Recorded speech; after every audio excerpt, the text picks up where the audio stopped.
आम्हाला बाहेर जायचंय, कुठं जायचंय पुढं तुम्हाला मी सांगतेच, पण त्याच्या अगोदर सगळं काही आवरून घेतलं, लाईट वगैरे बंद केले आणि निघालो.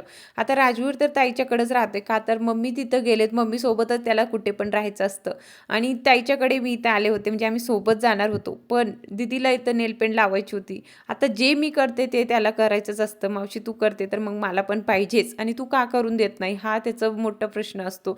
आणि माझ्या ताईचं म्हणणं आहे की ती पूर्ण तुझ्यावर गेली, तुला जे लागते ते त्याला लागतंच, असं का करते ती. ताई इतकं मेकअप वगैरे करत नाही किंवा तिला काही एवढी आवड नाही, नॉर्मल ती राहते. आणि तुम्ही म्हणतात ना की तू मोठी आहे, ताई लहान दिसते, तर तसंच हे दोघांचं पण आहे बरं का. वियायला मोठं म्हणतात आणि भाऊजीला लहान म्हणतात. आमची दोघांची हाईट आहे म्हणून आम्हाला तसंच सगळे बोलतात. तर जाऊ द्या, काय हरकत नाही. तर आम्हाला मार्केटमध्ये जायचं होतं, आम्ही तिघं मायलेकी चालू होतो. मस्त इथं साड्या वगैरे बघितल्या आणि मम्मीसाठी घेतली पण. त्याच्यानंतर काहीतरी खाणार नाही असं होणार नाही, मस्त वडापाव खाल्ला आणि घरी आल्यावर माझ्या भावाचं असं काहीतरी चालू होतं, दीदीचंच काहीतरी ते घेतलंय, त्याचं नाव सुद्धा आठवत नव्हतं मला.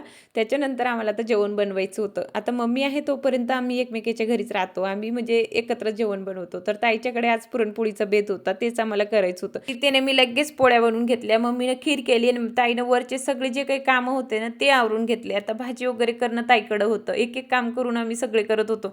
गॅस मी खाली घेतलं होतं, ताईचा गॅस खाली घेता येतोय आणि माझ्या ताईचं घर थोडंसं नॉर्मल आहे, प्लीज इग्नोर करा, का तर इतकं तितकं पसारा होतोच, आम्ही नॉर्मलच लोक आहेत. त्याच्यानंतर आहे ना मस्त जेवण केलं सगळ्यांना. तर चला आता ब्लॉगची एंड मी इथंच करते. बाय.